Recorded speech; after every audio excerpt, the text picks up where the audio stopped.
네, 반갑습니다, 여러분. 현진치과 기용 소장 이상진입니다. 어, 우리가 지금까지 어떤 걸 수업했었죠? 계속 반복 복습입니다. 반복 복습. 까먹지 않아야 돼요.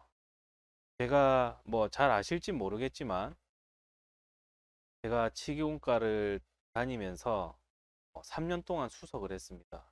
그 이유는 제가 예습을 한 게 아니고 복습만 주구장창 했어요. 복습만. 일단은 수업 배운 거 안 까먹으려고. 그리고 제가 세미나를 가게 되면 세미나를 가면은 보통 저녁에 밥을 먹으면서 술을 마십니다. 어떤 세미나는 다 그래요. 예, 술 안 마시는 세미나를 본 적이 없어요. 그러면 이제 세미나를 가잖아요. 가면은 저녁 겸 이제 술을 마신단 말이죠. 세미나비로 연자가 이제 술을 사요. 그럼 그걸 또 마셔요. 마시면은 이제 뭐 새벽 2시나 3시 이렇게 됩니다. 그러면 이제 모텔에 들어가서 자죠.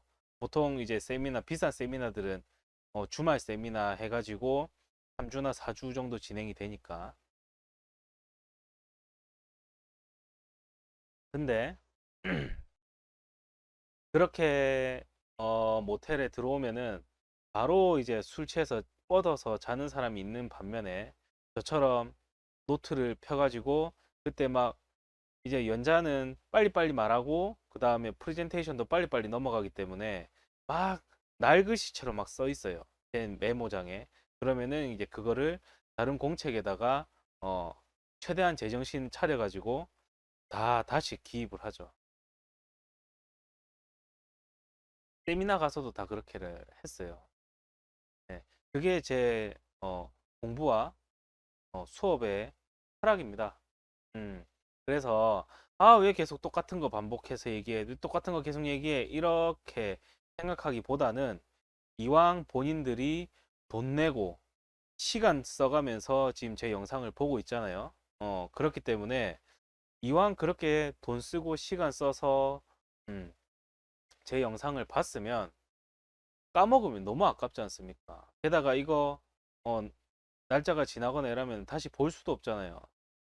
얼마나 이 진짜 임상에 도움되는 내용들인데 본인들이 임상에 나가면 학교 졸업하고 나가면 아, 그 사람이 그렇게 말했던 거 아깝지 않습니까? 그래서 복습을 하는 거예요. 우리가 첫 번째 챕터가 보철의 종류였습니다. 그죠? 종류는 뭐 제가 이게 치위생과 학생들이 1학년 때 배우는지 2학년 때 배우는지 잘 모르겠지만 보철의 종류는 크게 세 가지입니다.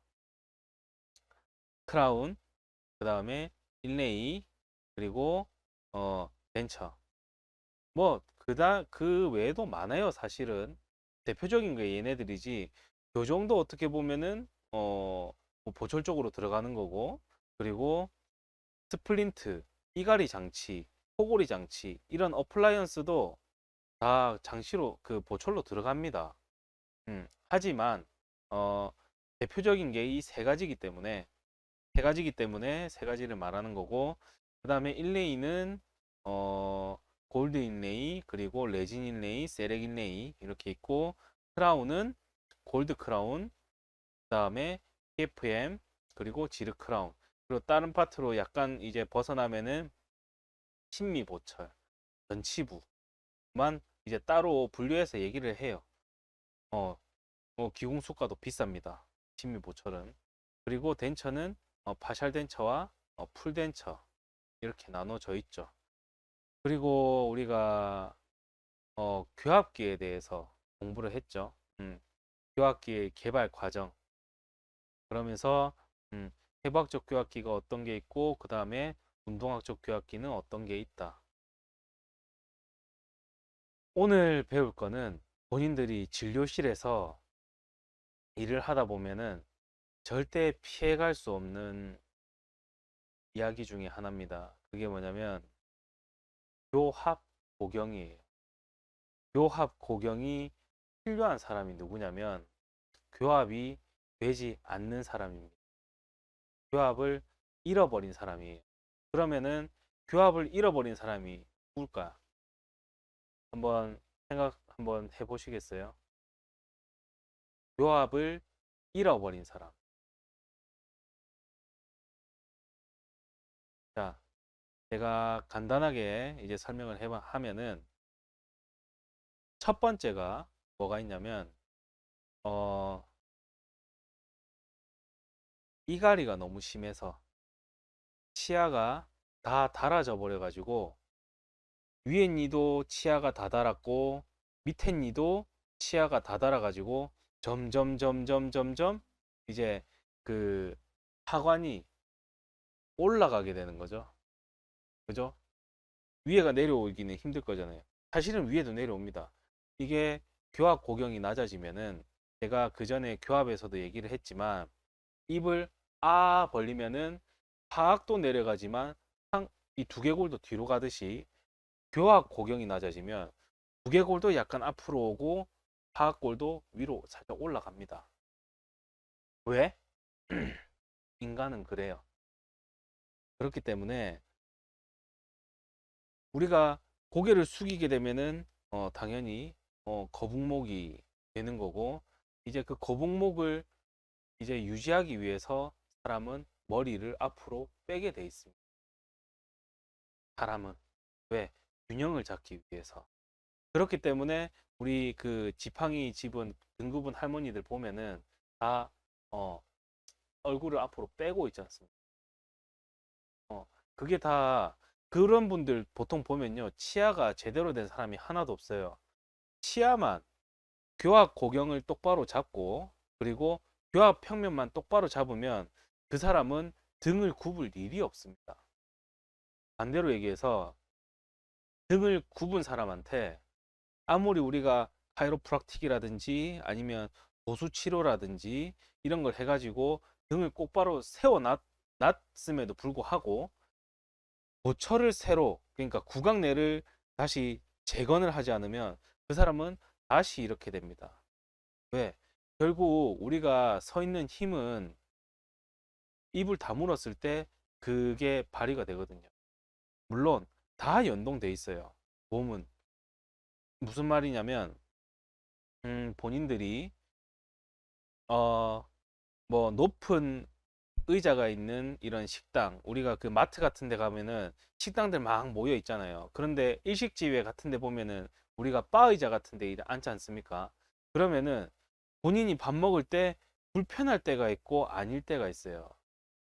그게 뭐냐면 그 바 의자에 다리를 이렇게 딱 놓을 수 있는 그 뭐라 해야 되지? 놓을 수 있는 그 봉이 있느냐 없느냐 차이거든요. 그게 뭐 의자에 달려 있든 아니면은 그 테이블 밑에 이제 다리가 얹을 수 있는 이런 봉을 설치해 놨든 간에 그게 있냐 없냐에 따라서 밥을 먹을 때 밥을 씹는 힘이 달라집니다. 이해가 되세요? 자, 저희 그 이제 어린애들 같은 경우는 저희 애가 지금 첫째는 5살, 6살이고 그리고 둘째가 이제 4살이고 그다음에 이제 막내가 한 8개월 됐어요. 8개월 됐는데 걔가 이제 8개월짜리가 이제 밥을 먹을 때는 이제 애기 의자에다 이렇게 앉히지 않습니까? 근데 저희 집엔 조금 괜찮은 걸 써요. 그래서 어 발이 발이 이제 앞에 발 닿는 곳이 기역자가 되는 것도 있고 이제 앞에 이거 조절이 가능한데 이게 애를 밥 먹을 때 제가 제 와이프한테도 얘기를 하지만 애가 테이블에서 뭐 먹을 때는 발바닥에 뭐가 닿게 하라고 얘기를 해요. 그러니까 이제 애가 발을 쭉 뻗었을 때 다리가 짧으니까 이제 그 앞에 아무것도 안 닿을 거지 않습니까? 앞에 이제 턱은 이렇게 있는데 그러면은 여기 앞에다가 뭘 대서 얘가 발에 힘을 딱 대서 뭐 분유를 먹든 뭐 아니면은 이유식을 먹든 그 힘을 발바닥에서 받게 그렇게 세팅을 하라고 얘기를 합니다. 본인들도 이런 일식집 그러니까 초밥집 이런 데서 바에 앉아서 뭐 이런 식사를 할 때 다리를 놓는 곳이 없으면 엄청 불편할 거예요. 불안하기도 하고. 그게 다리를 허공에 띄워놓고 밥을 씹잖아요. 잘 안 씹힙니다. 왜? 제가 누누이 얘기하지만 사람의 근육은 다 하나로 이루어져 있어요. 그래서 뭘 내가 이걸 받으려는 힘을 할 때는요, 발의 힘도 같이 들어가야 됩니다. 뭔가 지지가 돼야 돼요. 그렇기 때문에 이제 발을 닫고, 밑에 발을 닫고 밥을 먹는 거랑 발을 허공에 띄우고 밥을 먹는 거랑은 밥맛도 다를 뿐더러 잘 안 씹힙니다. 아시겠죠? 그만큼 몸의 균형은 중요한데 그 중에서 이 교합이라는 놈이 가장 중요합니다. 그러면 이랑 이끼리만 닿으면 그게 단가? 아니라는 거죠. 모든 사람한테는 그 사람한테 맞는 VD가 있어요. 어, 자, 예를 들어 보면은, 자, 김태희라는 여자가, 비의 와이프 김태희라는 여자가 그런 일이 있으면 안 되지만은 치아를 다 손실했습니다. 근데 강호동에 VD를 넣어주면은 김태희는 편할까요? 안 편하죠. 왜? 자기 VD가 아니니까. 이제 우리가 다 보통 다 책에서 배웁니다. VD에 이제 그 사람의 이상적인 VD. 그러니까 이 미간에서 코끝 이 비율만큼 이 코끝에서 이 턱끝이 오는 게 가장 이상적이다. 보통 사람은 그래요.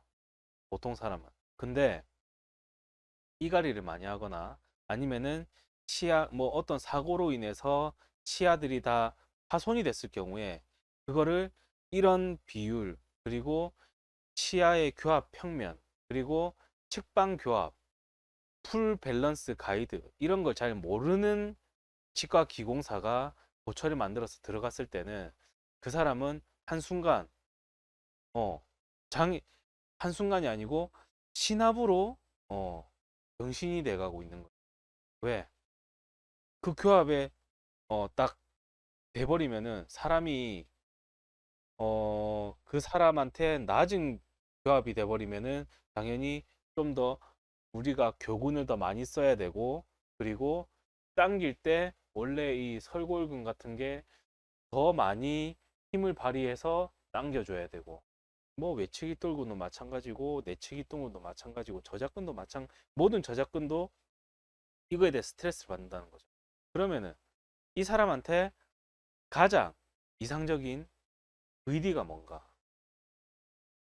그 VD가 뭐냐면 말 그대로 내가 가장 편했을 때, 편하게 다물었을 때의 과두의 위치가 하악와의 하악 이제 본인들이 구강해부학을 배웠는지는 잘 모르겠지만 구강해부학에 보면은 우리 측두골에 보면은 여기 하악와라는 게 있습니다. 하악와가 뭐냐면 거기에 우리 하악골에 과두가 들어갑니다. 과두가 들어가는데 하악와 그죠? 그 다음에 그 가운데 디스크 그 디스크 바로 밑에 과두가 이렇게 있어요. 이런 식으로 이런 식으로 있는데 이런 식으로 있는데 그게 뒤쪽, 앞쪽, 위쪽 가장 이 중간쯤 이쯤에 왔을 때가 사람한테 가장 안전적인 VD라고 얘기를 해요.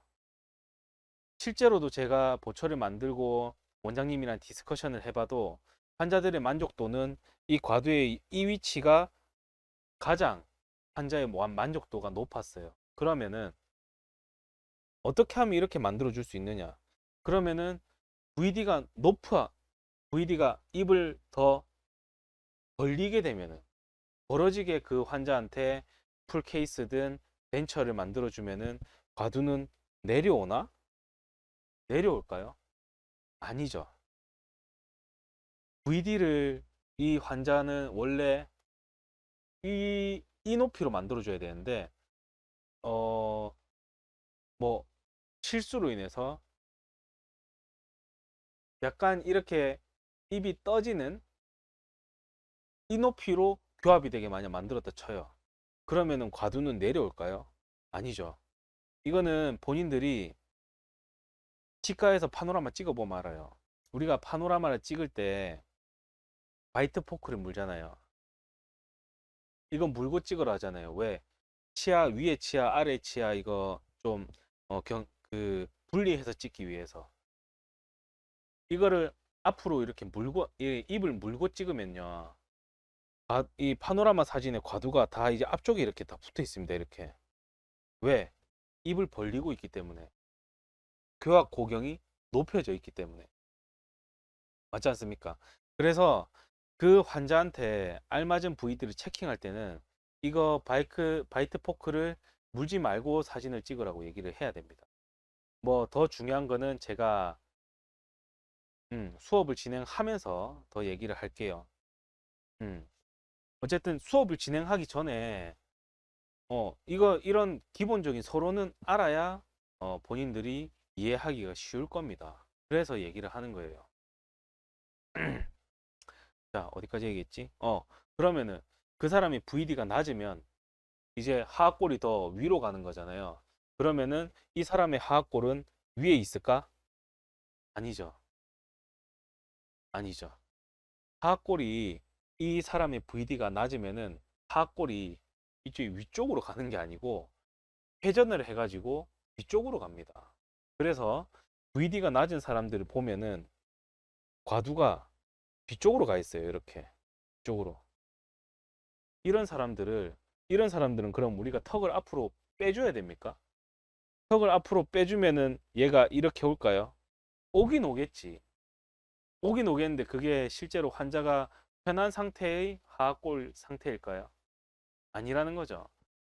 바이트가 낮아서 지금 과두가 뒤로 가 있는 상태면 V를 높여가지고 과두가 가운데로 오게 만들어야 돌아서 가운데로 오게 만들어야죠. 이 상태에서 앞으로 오게 만드는 게 아니고 과두를 돌려가지고 앞으로 오게 만들어야죠.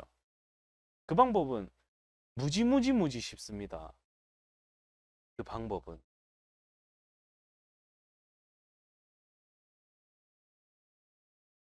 그래서 VD가 중요한 거예요. 음, 우리가 진료실에서 VD를 잘못 책정해 주면은 환자는 턱관절 장애가 올 수도 있고요. 뭐 물론 잘 맞춰주면은 그 사람은 뭐 더 할 나위 없이 하늘을 날아가는 이런 일이 되겠지만 만약에 VD를 잘못 맞춰주면은 그 사람은 평생 고생합니다. 네. 그래가지고 보철 잘 들어갔는데 보철 들어간 VD를 잘 못 맞췄지만 보철은 잘 들어갔어. 근데 어느 순간 턱관절이 아파. 그러면은 이제 환자가 치과에 가겠죠. 선생님, 이게 보철을 했는데 턱관절이 아파요. 이거는 왜 그런 거예요? 이렇게 물어보면은 정말 나쁜 원장님들은 뭐라고 얘기를 하냐면 그걸 와 나한테 얘기를 합니다. 그럼 턱관절 전문 그 치과로 가야지 왜 우리 보철 쪽으로 오시죠? 이런 식으로 얘기를 해요. 자기가 병신으로 만들어 놓고. 무슨 말인지 아시겠죠? 그게 뭐 그 풀케이스만 그런 게 아닙니다. 크라운 하나만 잘못해도 측방 하나만 잘못 봐줘도 턱은 삐걱하고 돌아가요. 그만큼 사람을 다루는 거는 정말 정교해야 되고 생각을 많이 해야 되고 어 그리고 심오한 일입니다. 본인들은 뭐 이걸 비하하는 게 아니고 아무 생각 없이 석션하고 그 다음에 뭐 스케일링하고 그 다음에 뭐 그 저가 바이트 맞춰가지고 6번이 크라운이 들어갔는데 7번 물리고 5번 물리고 4번 어때요? 괜찮아요? 보내고 보낸 게 아니고 원장님 이거 컨펌 좀 해주세요. 이래서 컨펌 해가지고 괜찮네. 이게 아니고요. 이게 아니고 정말 그 환자를 생각을 해서 정말 그 환자의 생각에 너무 이상적인 말만 합니까? 근데 그래야 되지 않아요? 본인 가족이 체어에 누워 있다면 그렇게 안 하겠습니까? 더 하나라도 더 봐줄 거 아니에요. 음. 근데 모든 환자를 좀 내 가족처럼 봐줬으면 그런 생각하면 좀 욕심입니까? 뭐 anyway. 자, 그러면은 그 사람한테 맞는 그 VD를 어떻게 찾아야 하는가? 그 이야기를 한번 풀어보도록 하겠습니다. 자, 지금은 본인들이 젊으니까 이 VD라든지 아니면 교합 평면이라든지 윌슨 커브라 교합 망곡이라든지 이런 거에 딱히 그렇게 걱정은 없을 거예요.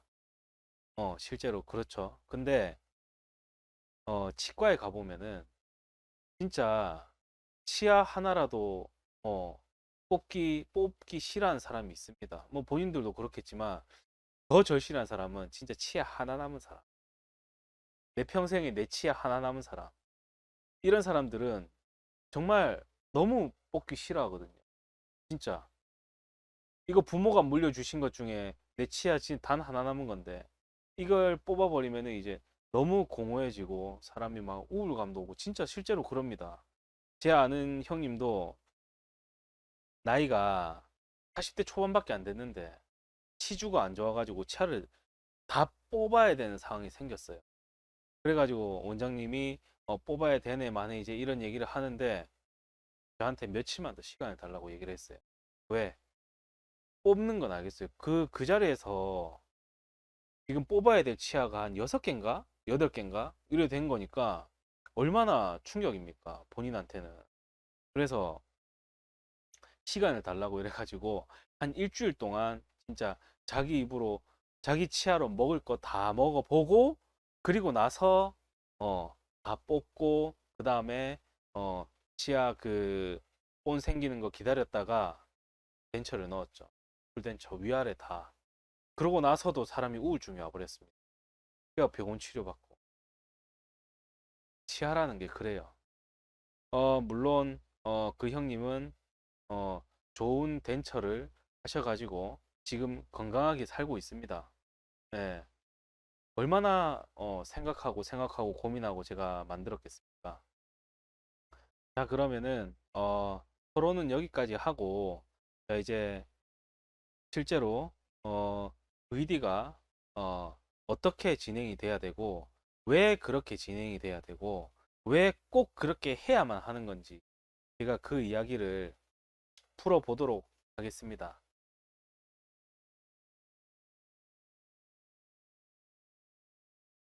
자, 우리가 실제로 이제 의학 용어로 교합 복용은요.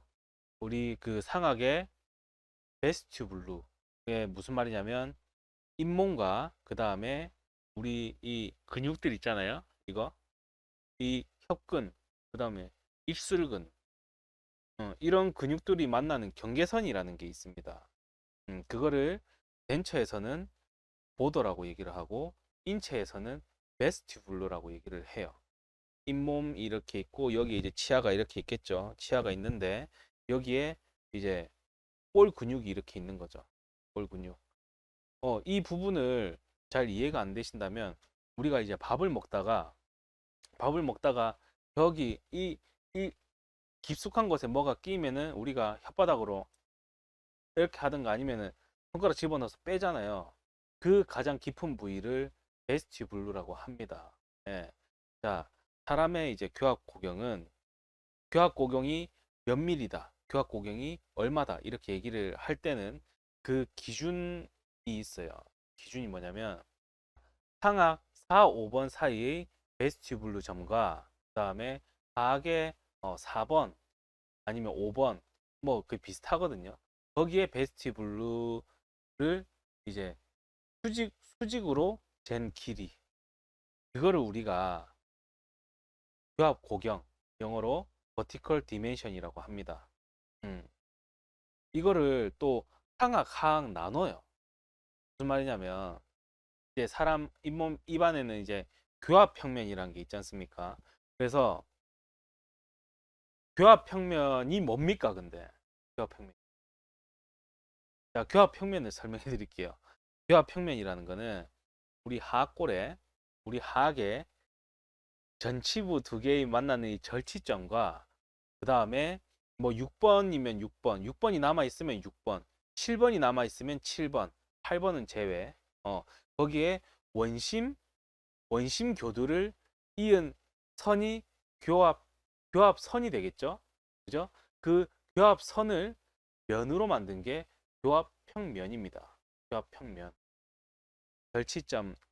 결치점과 그 다음에 여기 하악의 대구치 원심점을 이은 이 삼각형, 이 삼각형의 면을 교합평면이라고 합니다.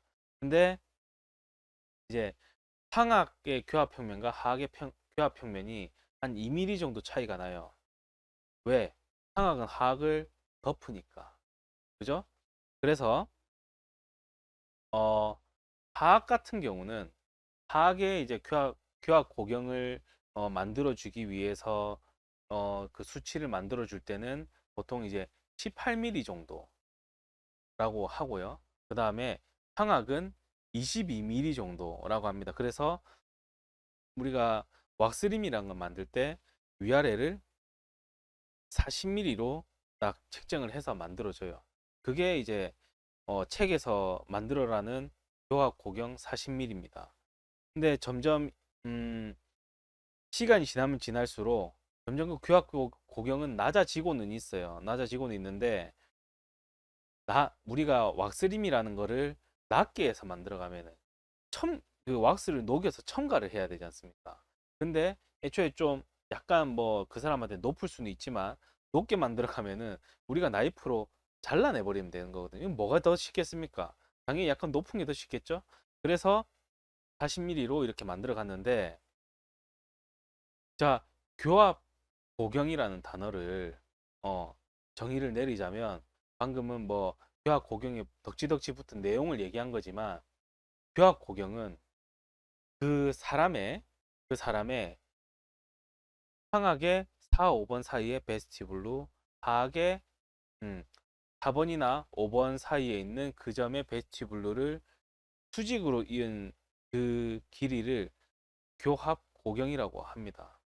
근데 그게 가장 그 사람한테 알맞은 교합 고경이 뭐냐면, 상악을 이제 하악을 어 하악의 교합평면선을 딱 이어가지고, 그게 이제 그 하악골에 보면은 레트로몰라 패드라는 게 있습니다. 변하지 않는 랜드마크 부분이 있어요. 잘 변하지 않는 랜드마크 부분. 얼룩 튀어나와 있어요. 똑같이. 네, 거기를 2분의 1 정도의 점과 그 다음에 하악의 이 결지점을 이은 거를 보통 우리가 이상적인 교합 평면이라고 하거든요. 네, 그 이상적인 교합 평면을 18mm로 만들고, 그리고 위에를 22mm로 만들되, 만약에 그거를 환자 입에 뭐 왁스림이든 아니면은 템포든 넣어서 껴봤는데, 파라 그 파라노말이 아니고 그 뭐지, 뭐냐, 그 파노라마 사진에서 얘가 약간 앞으로 가 있다, 앞쪽으로 기울어져 있다 이러면은 교합 평면이 높은 겁니다. 교합 고경이 높은 겁니다. 그러면은 상악을 쳐야 돼요. 다시 뒤로 가 있다 이러면은 상악을 추가시켜 줘야 됩니다. 왜? 상악을 건드려야 돼요. 왜? 하악은 벌써 하악의 기준으로 다 맞춰놨기 때문에. 자, 이제 고경에 대한 얘기를 좀 더 깊게 들어가기 전에 그 다음 시간에로 제가 넘겨서 진행을 하도록 하겠습니다.